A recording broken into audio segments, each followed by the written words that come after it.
Sejumlah kafe atau warung remang-remang yang berada di Kabupaten Padang Pariaman, Sumatera Barat dirazia Satpol PP Padang Pariaman. Kafe yang dirazia itu terdapat di Kecamatan Batang Anai dan Lubuk Alung. Dalam razia itu, 10 wanita penjaga kafe berhasil diamankan ke kantor Satpol PP setempat. Kepala Satpol PP Padang Pariaman, Fikri Modrijal menyatakan mereka diamankan karena beroperasi melebihi waktu yang telah ditentukan sesuai peraturan daerah setempat tentang ketertiban dan keamanan masyarakat. Terjaring 9 orang wanita. Saat ini kami sedang melakukan BAP terhadap wanita 10 yang ditangkap tadi untuk diproses lebih lanjut. 10 wanita yang terjaring dalam razia itu dibawa ke kantor Satpol PP Padang Pariaman di Lubuk Alung. Kemudian didata dan dikembalikan ke keluarganya dengan menandatangani surat perjanjian tidak mengulangi perbuatannya. Dalam razia itu juga dilepaskan Satpol PP Sumatera Barat. Dari Padang Pariaman, Sumatera Barat, Eka Gus Priyadi, iNews melaporkan. Izin Pak, TKP depan PJR Mekarjaya Pak. Mobil sedan bernomor polisi B2896UBH ini terperosok usai menabrak kendaraan lainnya saat berusaha kabur dari kejaran polisi. Mobil yang dikendarai AR ini diduga membawa narkoba jenis sabu dan ekstasi. Sebelum terperosok, pelaku sempat diberikan tembakan peringatan hingga mengenai bodi mobil. Setelah mengamankan AR, polisi menemukan 4 kg sabu serta 20.000 butir pil ekstasi. Penangkapan AR terus dikembangkan polisi hingga akhirnya berhasil meringkus rekan pelaku AU. Apa ini? Apa? Ini. Dari hasil pemeriksaan, barang terlarang jaringan narkoba antar provinsi tersebut akan diantar kepada pemesan yang ada di Palembang, Sumatera Selatan. Untuk mengantarkan barang terlarang tersebut, pelaku dijanjikan upah 30 juta rupiah. Direktur Narkoba Polda Jambi AKBP Ernesto Saeser menyebut, penangkapan terhadap kedua pelaku kurir narkoba senilai 10 miliar itu berkat adanya laporan pengiriman narkoba. Pelaku merupakan residivis kambuhan dan telah beberapa kali mengantarkan narkoba ke Jambi dan wilayah lainnya. Waktu digeledah ditemukanlah barang bukti 4 kg sabu, kemudian 20.000 ekstasi. Kemudian dari hasil penyelidikan kita, interogasi kita, barang ini rupanya dari Pulau Burung. Untuk mempertanggungjawabkan perbuatannya, kini pelaku harus mendekam di sel tahanan Polda Jambi dengan ancaman hukuman di atas 10 tahun kurungan penjara hingga hukuman seumur hidup. Dari Kota Jambi, Andrianus Susandra, iNews melaporkan. Pemirsa, kebakaran terjadi di SPBU Matesi, Kabupaten Karanganyar, Jawa Tengah, diduga akibat korsleting dari mobil yang sedang mengisi BBM. 1 unit mobil ludes terbakar dalam peristiwa ini.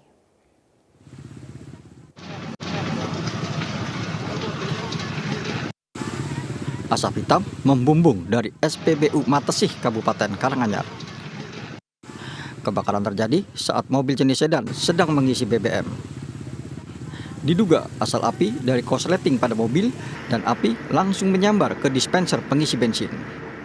Api dapat dipadamkan setelah petugas damkar tiba di lokasi dengan mengerahkan 2 unit mobil pemadam. Terjadi korsleting di kelistrikan mobil itu karena ledakan itu berasal dari mobil.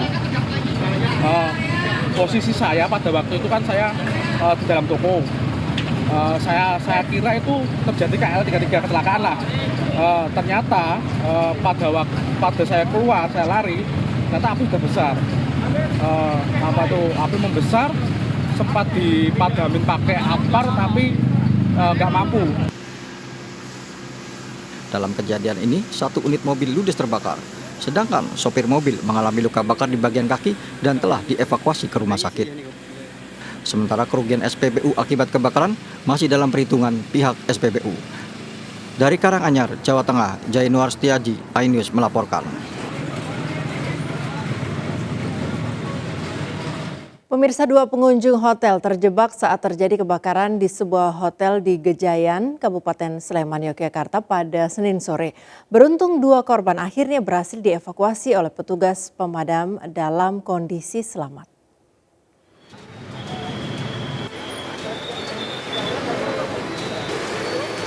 Kebakaran terjadi di Hotel Yellow Star di Jalan Gejayan, Kabupaten Sleman.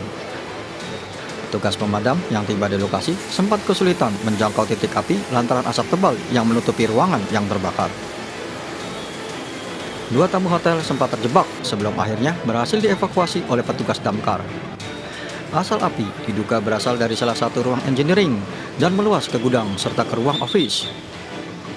Petugas Dinas Pemadam Kebakaran Kabupaten Sleman membutuhkan waktu 2 jam untuk bisa menjinakkan si jago merah. Kita cuma mencium bau plastik terbakar. Lama-lama menyengat sampai kita cek di tempat area yang menyengat itu tiba-tiba meledak, keluarkan asap. Dan kita cuma dapat visual asap dan berdasarkan informasi yang kepada ruang engineering. Jadi itu ruang karyawan bagian engineering, bukan ruang mesin, tapi ruang karyawan bagian engineering. Setelah api berhasil dikuasai, petugas dari kepolisian langsung melakukan penyelidikan guna mencari tahu penyebab pasti kebakaran. Sementara, aktivitas hotel sudah mulai beroperasi seperti semula. Dari Sleman, Yogyakarta, Heru Trijoko, iNews melaporkan. Aksi pencurian sepeda motor milik seorang bidan di Deli Serdang, Sumatera Utara terekam kamera pengawas. Pelaku berjumlah 2 orang membawa kabur motor milik korban saat korban sedang memeriksa pasiennya.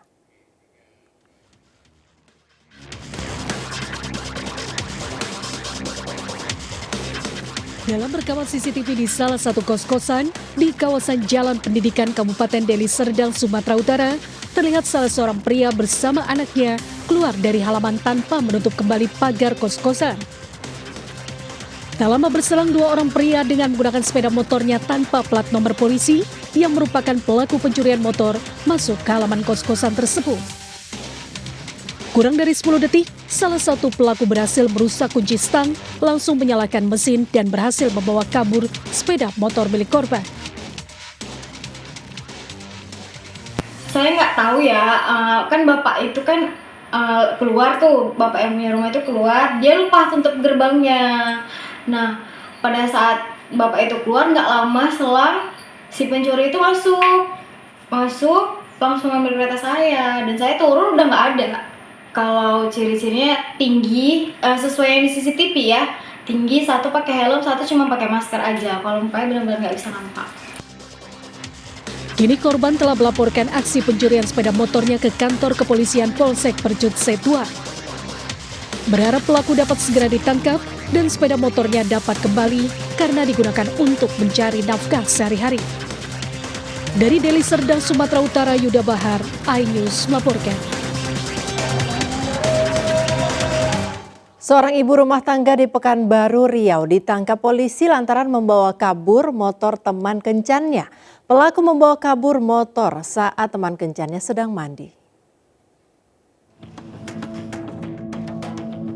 Seorang ibu rumah tangga berinisial NL ditangkap tim Opsnal Polsek Bukit Raya, Pekanbaru, usai dilaporkan oleh teman kencannya EF. Perempuan berusia 42 tahun ini dilaporkan karena membawa kabur motor milik EF. Dari hasil pemeriksaan, wanita yang sudah bercerai ini mengaku membawa motor korban lantaran uang yang dijanjikan EF tidak diberikan. Rencananya uang itu digunakan untuk keperluan biaya sekolah anaknya. Kasus curanmor itu bermula saat pelaku berniat untuk meminjam uang ke EF sebesar Rp300.000. Pelaku kemudian mendatangi korban di tempat kerjanya sebagai juru parkir di sebuah rumah makan. Setelah bertemu, korban mau memberikan uangnya dengan syarat pelaku mau diajak berkencan. Namun setelah berkencan, pelaku kemudian membawa kabur motor saat korban EF sedang mandi. Motor tersebut selanjutnya digadaikan. Dilarikan itu ke korbannya keluar kamar mandi, tengoknya pelaku sama adik satu orang nandal di kecalnya, rupanya motornya ada kabur, dilarikan curinya sama pelaku ini. Pelaku NL yang mengaku baru pertama kali melakukan kejahatan ini diancam pasal pencurian dengan hukuman 5 tahun penjara. Dari Pekanbaru, Riau, Indra Yosrizal, iNews melaporkan.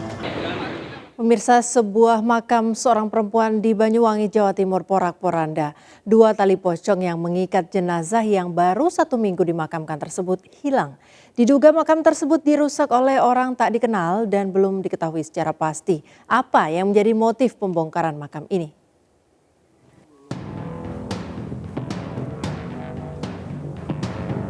Warga desa Pelangpang Rejo, Curingan, Banyuwangi, Jawa Timur digegerkan dengan adanya sebuah makam perempuan diduga dibongkar oleh orang tidak dikenal. Makam seorang perempuan yang baru 7 hari meninggal dan dimakamkan di tempat pemakaman umum tersebut dalam kondisi porak-poranda. Papan kayu penutup jenazah dan batu nisan berserakan di atas makam. Yang mengejutkan, tali pocong jenazah tersebut hilang. Namun, organ tubuh mayat tampak masih utuh. Kondisi tersebut kali pertama diketahui oleh juru kunci tempat pemakaman umum saat hendak membersihkan pemakaman yang dikagetkan dengan kondisi makam dan langsung melaporkan kepada aparat desa. Saya mupuk ke situ lewat sebelah timur. Nah, lalu saya mau pulang ke barat lewat sini. Tahu-tahu saya nengok ke barat. Nah, itu makamnya anaknya Pak Katimin kok berserakan tanahnya. Saya kaget. Setelah melalui musyawarah dengan pihak-pihak beserta kepolisian serta keluarga, sepakat untuk membenahi kembali makam secara layak. Di wilayah kami, di wilayah TPU, Dusun Krajan terjadi pembongkaran mayat oleh orang yang tidak dikenal, tetapi setelah kami bersama-sama dengan warga dan juga keluarga bersepakat untuk melihat bersama-sama, mengecek bersama-sama, ternyata tidak terjadi kehilangan untuk mayatnya sendiri. Pengerusakan makam tersebut hingga kini masih dalam penyelidikan pihak kepolisian. Dari Banyuwangi, Jawa Timur, Eris Utomo, iNews melaporkan. Satuan Reserse Kriminal Polres Garut, Jawa Barat mengamankan terduga pelaku kasus mutilasi seorang laki-laki tanpa identitas di Kecamatan Cibalong, Kabupaten Garut. Polisi masih mendalami kasus mutilasi ini.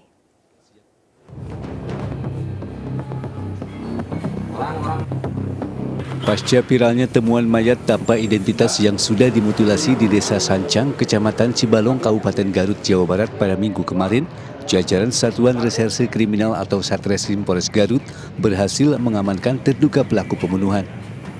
Secara intensif terduga terus dilakukan pendalaman pemeriksaan oleh petugas Satreskrim Polres Garut terkait motif yang dilakukannya. Kapolres Garut AKBP Rohman Yongki Litala menyatakan pihaknya hingga kini belum bisa menyampaikan identitas pelaku dan korban. Pasalnya hingga kini masih terus dilakukan pemeriksaan. Pelaku sudah diamankan berarti kan? Untuk diduga pelaku sudah kita amankan dan proses masih berjalan. Oke. Untuk korban sendiri? Untuk korbannya dan sudah teridentifikasi dari mana? Apa gitu kan? Untuk lain-lain kami masih dalam. Peristiwa pembunuhan seorang keponakan oleh pamannya sendiri di Kabupaten Bangkalan, Jawa Timur terungkap. Pelaku mengakui perbuatannya sebagai tindakan membela diri karena tersangka dianiaya oleh korban.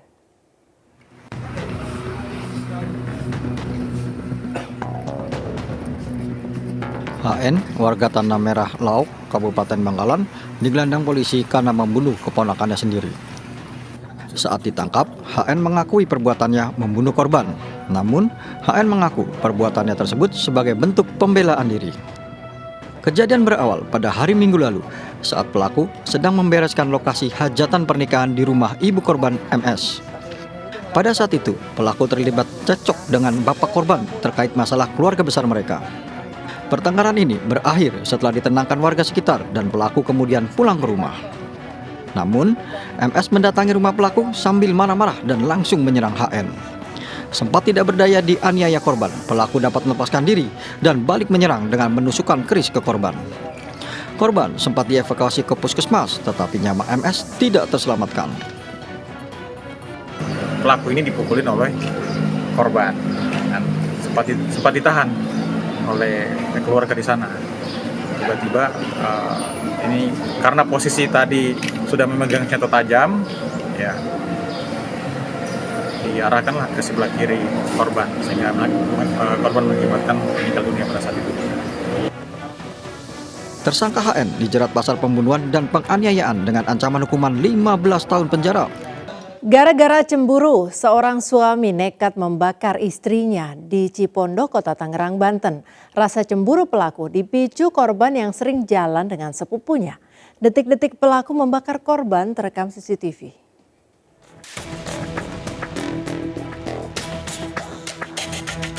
Dari rekaman CCTV terlihat korban dan pelaku bertengkar dan coba dipisahkan warga. Akan tetapi, tiba-tiba saja api membakar korban. Warga pun panik dan coba menyelamatkan korban. Perbuatan nekat pelaku diduga dipicu rasa cemburu pelaku. Pasalnya, korban yang merupakan istri ketiga pelaku kerap jalan bareng dengan sepupunya dan menitipkan anak ke orang tuanya. Ketua RT setempat mengungkapkan pelaku diduga dengan sengaja membakar istrinya karena pelaku sempat membeli bensin sebelum bertengkar. Kalau luka bakar itu di wajah dan di punggung, di tangan. Motifnya Pak, kalau boleh tahu? Kalau saya melihat dari garis besar di KDRT dalam rumah tangga. Korban dalam keadaan kritis saat ini masih dirawat intensif di Rumah Sakit Sari Acih Cipondoh. Sedangkan pelaku yang sempat ikut terbakar saat ini telah diamankan pihak kepolisian. Dari Tangerang, Banten, Sukron, iNews melaporkan. Pemirsa, jeratan ekonomi akibat judi online memicu peningkatan gugatan cerai di Pengadilan Agama Jakarta Barat hingga mencapai hampir 2.000 perkara. Sebagian besar gugatan cerai justru diajukan istri kepada suaminya. Seperti inilah suasana antrean di ruang tunggu Pengadilan Negeri Jakarta Barat. Terlihat sebagian besar pengantre merupakan perempuan atau para istri. Diakui oleh pihak Pengadilan Agama Jakarta Barat, kasus gugat cerai lebih banyak diajukan oleh istri kepada suami. Pada bulan Januari hingga Juni 2024, ada 1.943 perkara dengan 1.287 perkara diajukan oleh istri. Umumnya, alasan istri menggugat suami lantaran permasalahan ekonomi. Yang mengejutkan, alasan lain yang membuat banyak istri menggugat cerai karena judi online yang membuat jeratan pada ekonomi rumah tangga. Ada lagi tentang maraknya perjudian, nah itu ya perjudian juga ada. Ada juga ya sekarang sudah viral ya tentang judi online, ya judi online itu ada juga alasannya karena judi online. Dari Jakarta, Miftahul Ghani, iNews melaporkan. Polisi menetapkan pengasuh pondok pesantren Habib Merah di Lumajang, Jawa Timur sebagai tersangka atas kasus persetubuhan anak di bawah umur. Penetapan tersangka dilakukan setelah pelaku menikahi anak di bawah umur tanpa izin orang tuanya.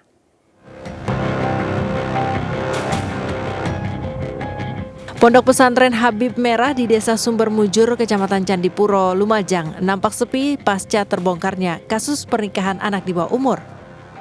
Seorang oknum pengasuh ponpes menikahi anak di bawah umur tanpa izin orang tuanya. Belakangan juga diketahui jika pondok pesantren ini tidak terdaftar di kantor Kementerian Agama Kabupaten Lumajang. Setelah melakukan pemeriksaan 6 orang saksi dan melakukan visum pada korban, tim penyidik Polres Lumajang resmi menetapkan pengasuh ponpes Habib Merah ME sebagai tersangka. Polisi telah mengirimkan surat panggilan terhadap tersangka pada Jumat lalu, namun tersangka mangkir dari panggilan polisi. Polisi akan kembali melakukan pemanggilan untuk kali kedua sebelum akhirnya dilakukan penjemputan paksa jika tersangka tidak kooperatif dalam penyidikan. Kami lakukan pemanggilan untuk dilakukan pemeriksaan setelah kami tetapkan sebagai tersangka dari hasil gelar. Saksi yang sudah kami lakukan pemeriksaan ada 6 saksi. Sebelumnya, kasus pengasuh ponpes menikahi anak di bawah umur tanpa izin orang tua ini terungkap setelah korban diisukan hamil dan orang tua korban melapor ke polisi. Dari Lumajang, Jawa Timur, Yayan Nugroho.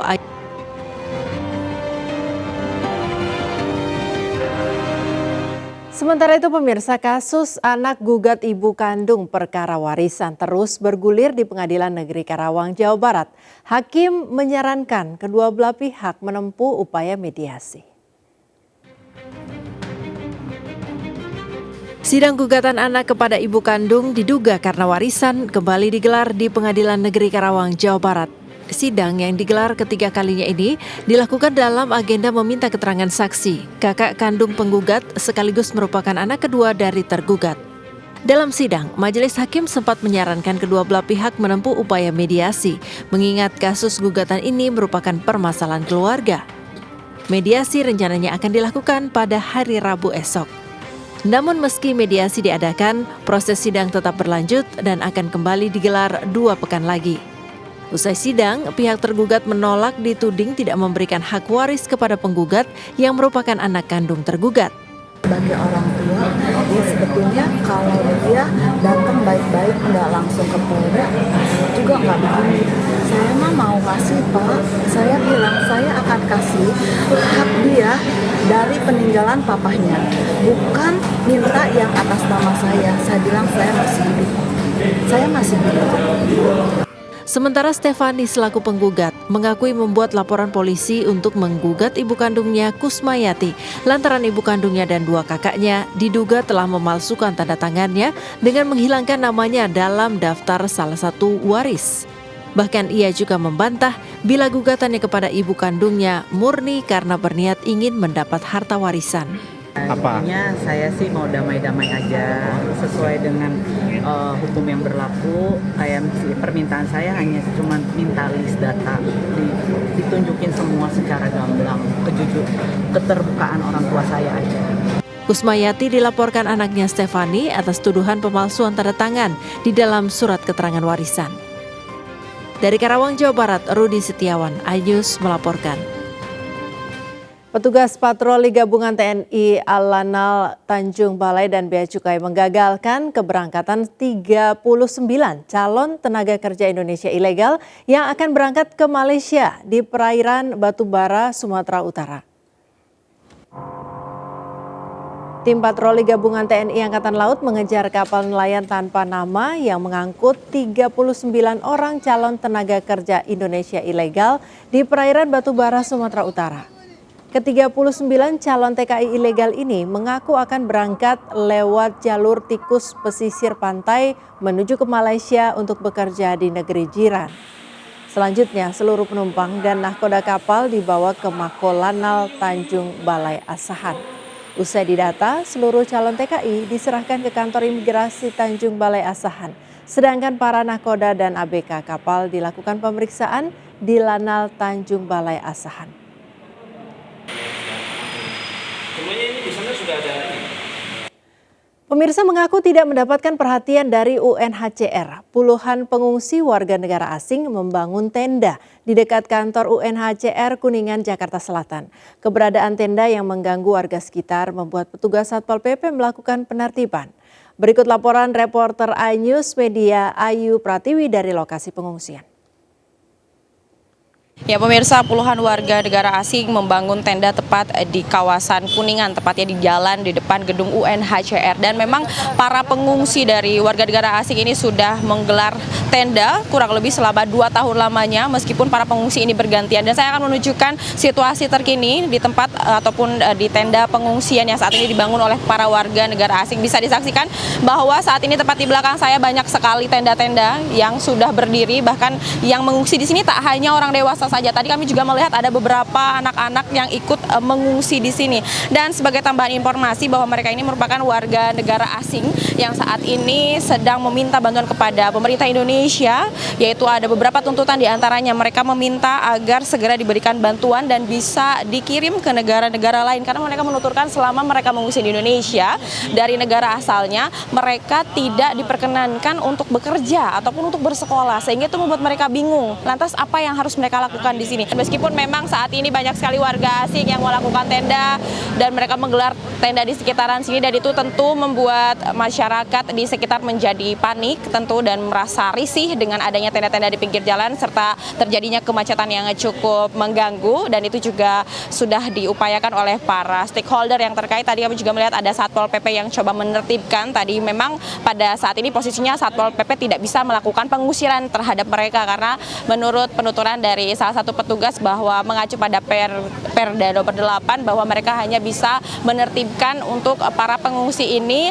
merapihkan tenda-tendanya dan menjaga kebersihan trotoar jalan agar tidak mengganggu para pengguna dan ataupun pejalan kaki yang lewat. Dari Jakarta, Ayu Pratiwi, Rizky Ihwal, iNews melaporkan. Pemirsa, Gunung Merapi di perbatasan Yogyakarta dan Jawa Tengah kembali erupsi, menyemburkan awan panas sejauh 1000 meter. Durasi awan panas guguran terjadi selama 109 detik. Warga lereng Merapi diminta waspada dengan potensi awan panas guguran. Kamera pengawas Balai Penyelidikan dan Pengembangan Teknologi Kebencanaan Geologi BPPTKG merekam erupsi Gunung Merapi yang terjadi pada pukul 7.47 menit pada Senin pagi. Gunung Merapi menyemburkan awan panas dengan jarak luncur sejauh 1.000 meter ke arah barat daya, ke arah hulu Sungai Bebeng dengan durasi awan panas guguran terjadi selama 109 detik. BPPTKG Yogyakarta menghimbau warga di sekitar lereng Gunung Merapi untuk tetap waspada dengan potensi awan panas guguran susulan. Hingga saat ini status Gunung Merapi masih dipertahankan dalam level 3 atau siaga.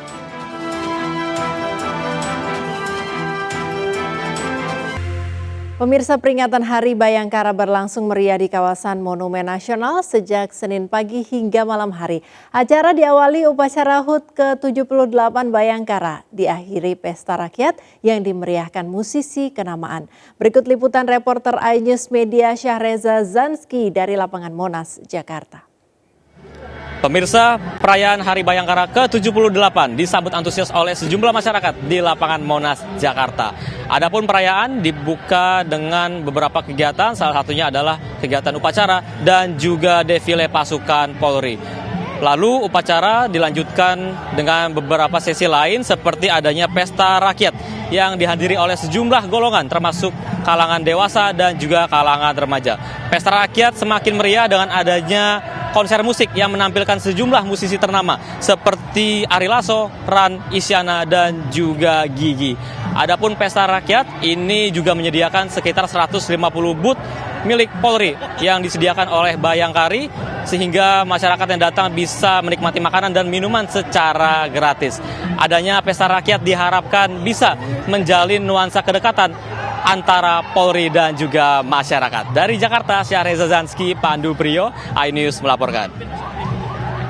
Sementara itu pemirsa, ada seorang polisi berpangkat Aibtu di Jember yang cekatan memanfaatkan tanah di samping rumahnya untuk berkebun anggur. Anggur jenis Livia yang banyak ditemukan di Eropa mampu memberikan pundi-pundi rupiah tak sedikit untuk menambah income keluarga. Berikut liputannya.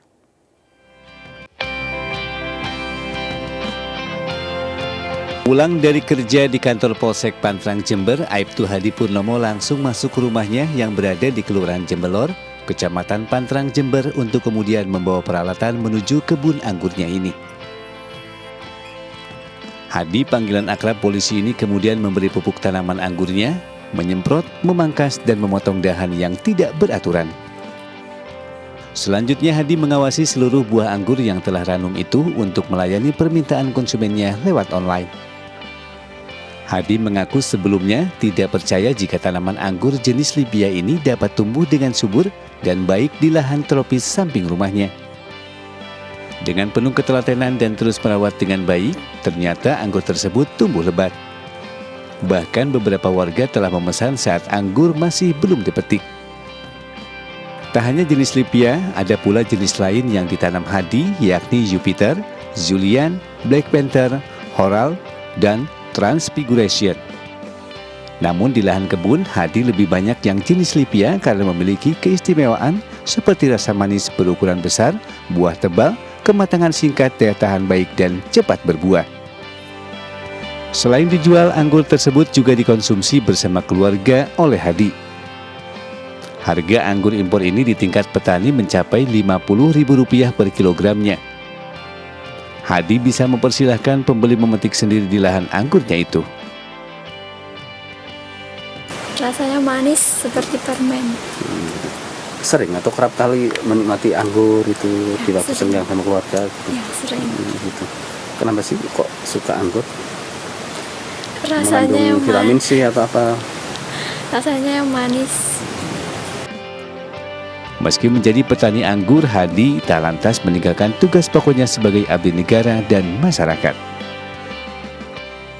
Jadi anggur ini merupakan tanaman eksklusif ya.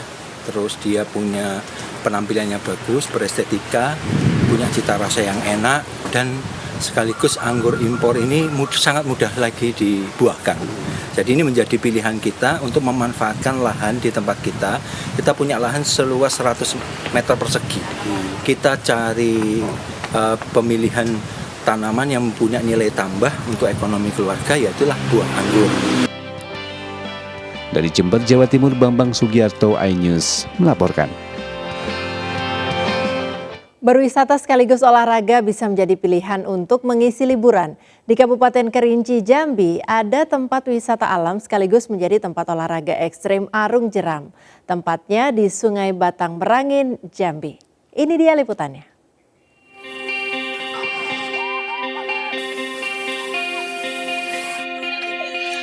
Wisata rafting Gemuruh Malgan Sakti di Sungai Batang Merangin, Pulau Sangkar, Kabupaten Keringin, Jambi tak pernah sepi pengunjung, apalagi saat liburan.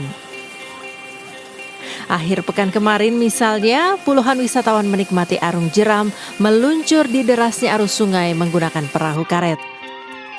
Sepanjang rute, peserta melewati sejumlah rintangan, seperti jalur berkelok berbatu, meluncur di derasnya arus sungai yang bergelombang. Selanjutnya, wisatawan akan disuguhi atraksi ribuan kelelawar yang menari-nari di atas udara, seakan turut bahagia atas kunjungan para wisatawan. Banyak tantangan, seperti ada ombak besar tadi, ada kelelawar, dan banyak lagi kegiatan yang sangat seru tadi. Kita hari ini rekreasi yang memicu adrenalin, karena kalau di tempat-tempat wisata biasa kan kita sudah udah biasa gitu. Sekarang kita coba wisata ekstrimnya di Batang Merangin, dan ini sangat direkomendasikan untuk kaula muda. Untuk menikmati pengalaman berarung jeram di sini, peserta perlu merogoh kocek sebesar Rp80.000 per orang. Sudah termasuk fasilitas life jacket dan helm pengaman. Destinasi wisata yang berada di pinggir jalan lintas Kerinci menuju Kabupaten Merangin ini hanya berjarak 40 km dari pusat kota dan dapat ditempuh melalui jalur darat dengan kendaraan roda 4 maupun roda 2. Dari Kabupaten Kerinci, Jambi, Kapior Gandhi, iNews melaporkan. Pemirsa, PT Pos Indonesia mendukung penuh perhelatan PLN Mobile Color Run yang digelar di lapangan parkir Timur Plaza, Surabaya, Jawa Timur. Dalam acara ini, salah satu BUMN tertua di Indonesia turut mengenalkan sebuah aplikasi dan perangko dengan foto pribadi yang bisa dipakai untuk surat menyurat.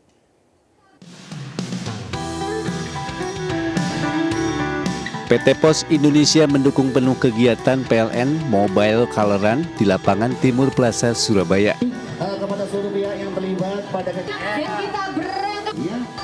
Ribuan orang turut serta dalam kegiatan ini. Usai lari 5 km, para peserta lari mendatangi booth PT Pos Indonesia. Mereka rata-rata bertanya mengenai kemudahan pembayaran tagihan listrik melalui aplikasi PosPay milik PT Pos Indonesia. Selain pembayaran listrik, PosPay bisa untuk membayar tiket pesawat, kereta, bus, dan pembayaran lainnya. Selain aplikasi PosPay, PT Pos Indonesia juga mengenalkan perangko identitas milik Anda Prisma yang bisa digunakan surat menyurat. PLN dan Pos ya. Jadi kalau kami dengan PLN itu sudah lama bekerja sama sebenarnya. Dari 2008 kalau tidak salah itu sudah kerjasama terkait dengan pembayaran berbagai tagihan-tagihan listrik, pembelian token listrik, termasuk semua dokumen dan barang-barang dari PLN kita yang handle untuk pengiriman ke seluruh Indonesia. Tak hanya masyarakat biasa, pejabat Gubernur Jawa Timur Adi Karyono juga ikut menyemarakan acara ini. Walaupun hanya satu kategori 5 km, tapi kelihatannya antusiasnya sangat banyak. Ini kalau dibuka agak panjang mungkin bisa lebih dari 1.800 ya ini. Teman itu bisa terinfo secara menyeluruh gitu, kayak eventnya kayak apa. Terus tadi juga waktu running kan ada kayak spot-spot water station ya. Jadi sangat difasilitasi sama PLN. Oke sih. Event ini disambut meriah oleh warga Surabaya. Tak heran gelaran ini menyedot animo masyarakat karena lari merupakan olahraga paling ringan dan mudah. Tim Liputan iNews melaporkan.